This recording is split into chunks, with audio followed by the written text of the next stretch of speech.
এখন আমি আপনাদেরকে দেখাবো কিভাবে একটি কম্পিউটারকে আপনি চাইলে ২টি কম্পিউটার বা ৩টি কম্পিউটারে রূপান্তর করতে পারবেন। দেখুন, আমি এখন একটি ডেস্কটপ ওপেন করে কাজ করছি। সাপোজ আমি এখানে ক্রোম ব্রাউজার ওপেন করে আমি একটি ওয়েবসাইটে এন্ট্রি নিলাম। ধরেন youtube.com। এখানে আমি কাজ করছি। এখানে একটি ভিডিও আমি দেখব।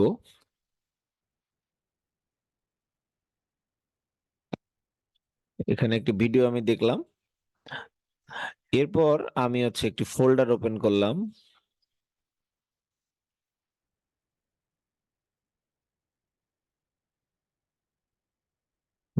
দিস কম্পিউটার ওপেন করি। এখানে আমি এটা ওপেন করলাম। এখন এই কম্পিউটারটা আমার অন্য কোনো বন্ধু বা কেউ চাইলো, তাকে আমার এই কম্পিউটারটা দিতে হবে যে সে একটু কাজ করবে। তাহলে সেটা কিভাবে করবে সে?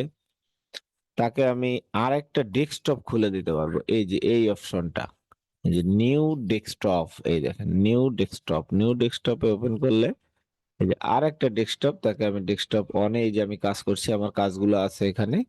ডেস্কটপ টু যদি আমি তাকে দিয়ে দিই, সে একটা ফ্রেশ ডেস্কটপ পাবে। দেখেন এখানে কিন্তু আগের কোনো কাজ নেই। সে চাইলে এখন যে কোনো কাজ এখান থেকে সে করতে পারে।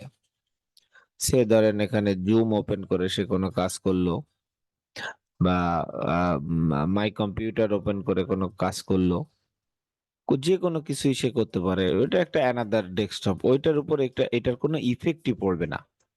তো দুইটা কম্পিউটার হিসাবে এখন কিন্তু এটা কাজ করানো যাবে।